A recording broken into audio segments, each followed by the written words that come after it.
नमस्कार दोस्तों, आप सभी का स्वागत है एमएसएससी नोट्स में।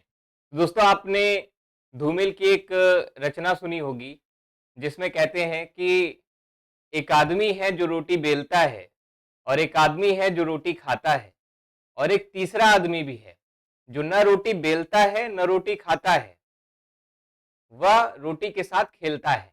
मैं पूछता हूं, ये तीसरा आदमी कौन है? मेरी संसद क्यों मौन है? ये धूमिल जी की एक रचना है रोटी और संसद, उससे उसमें ये लिखी पंक्तियां हैं। तो वैसा ही कुछ यहाँ पर भी दिखने को मिलता है हमें। परीक्षाएं होती हैं, नियमित रूप से होती हैं, लगातार हो रही है, ठीक है।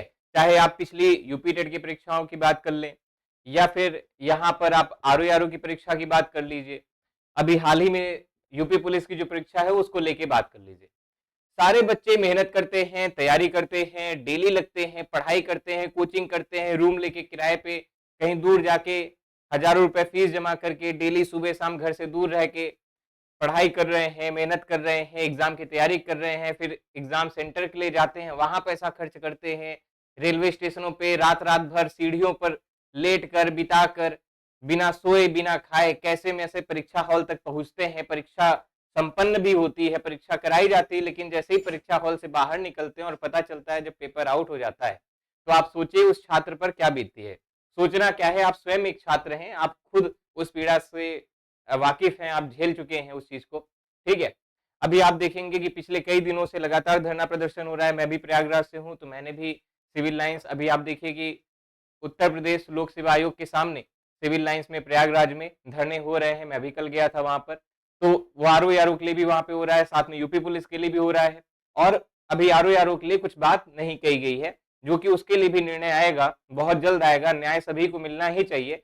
तो फिलहाल अगर हम बात करते हैं यूपी पुलिस को लेकर, तो दोस्तों यूपी पुलिस की जो परीक्षा कांस्टेबल की होनी थी, इसका ऑफिशियली ये बात आ गई है। योगी आदित्यनाथ जो कि उत्तर प्रदेश के मुख्यमंत्री हैं, इन्होंने ये अनाउंस कर दिया है कि यूपी पुलिस आरक्षी नागरिक पुलिस के पदों पर चयन के लिए आयोजित परीक्षा 2023 को निरस्त करने तथा आगामी 6 महीने के अंदर पुनः परीक्षा कराने का आदेश है।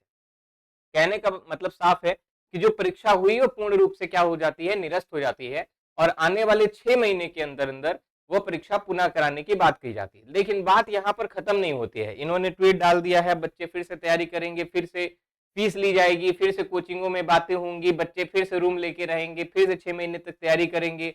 मतलब यही चीजें चलती रहेंगी। और इस बात की क्या गारंटी है कि जो अगली परीक्षा पुनः जब कराई जाएगी, जो री एग्जाम पुनः होगा, क्या उसमें इस प्रकार की जो धांधलेबाजी है वे ना होगी? क्योंकि आप देखिए, अभी मतलब आरओ का पेपर बीता ही था, समीक्षा अधिकारी का पेपर बीता ही था, जिसमें अभी भी लगातार छात्रों द्वारा ये मांग की जा रही है कि उसमें धांधली हुई है, जिसका छात्रों के पास सबूत भी है, लेकिन अभी उस पर पूर्ण रूप से कोई निर्णय नहीं आया है।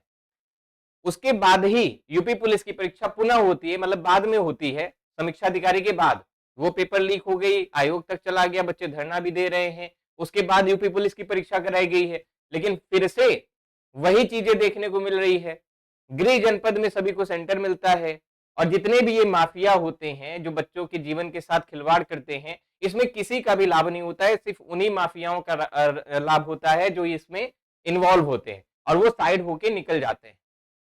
हर बच्चा जो भी है, या जो भी पैसा जो पैसा देता है, जो पैसा लेता है, मतलब हर प्रकार से ये जो भ्रष्टाचार फैलता है इसमें, पेपर लीक करने में और ये सारी चीजों में, सारी प्रक्रियाएं, यहाँ पर केवल पैसे पैसे तक नहीं हो जाता है, यहाँ पर समय जाता है बच्चे का, उसका घर परिवार पूरा लगता है। हर इंसान एक आस लगाकर बैठता है कि यहाँ पर अब इतना समय है, ऐसे हो जाएगा, वो हो जाएगा, ऐसा करके कुछ उम्मीदें होती हैं, लेकिन उन उम्मीदों की पर पूरी तरीके से पानी फेरा जाता है, ठीक है, फिलहाल के लिए। लेकिन जो हमारी जो मांग थी वो मान ली गई है पूर्ण रूप से। यानी यहाँ पर यूपी पुलिस की अगर हम बात करते हैं तो ये परीक्षा कैंसिल कर दी गई है, री एग्जाम होना है। लेकिन मेरा ये कहना है कि यहीं पर ये चीजें नहीं रुकनी चाहिए, क्योंकि यहाँ पर चीजें इन्होंने अनाउंस तो कर दिया है कि भाई कैंसिल कर देते हैं, लेकिन जो आने वाला री एग्जाम है वह कितना सफल होगा, कैसे होगा, और उसमें पारदर्शिता कितनी रहेगी, या उसके लिए क्या विशेष प्रबंध करेंगे, मतलब ऐसी कौन सा ऐसा विशेष प्रबंध करने वाले हैं जिससे री एग्जाम में ऐसी धांधली नहीं होगी, ठीक है। पेट की परीक्षा होगी तो उसके लिए जो 200 किलोमीटर 500 किलोमीटर दूर दूर तक तो आप सेंटर भेज देते हैं, वहां पर ऐसा कर देते हो, वैसा कर देते हो, ठीक है, वहां भी खैर पेपर लीक की बातें आती है कहीं कहीं सामने, लेकिन दब जाती हैं। यहां पर अगर हम बात करेंगे यूपी पुलिस में, यहां पर तो इस मतलब इससे भी अच्छा आप क्या देखेंगे कि सभी बच्चे को यहाँ बगल में घर है, बगल में सेंटर दे दिया बगल वाले स्कूल में। हो सकता हो बगल वाला स्कूल उसके चाचा का ही हो सकता हो किसी का भी हो, है। और वहीं से ये सब जो धांधलियां होती है, जो माफिया वर्ग होता है ना, वो यहीं से एक्टिव हो जाती है चीजें फिलहाल।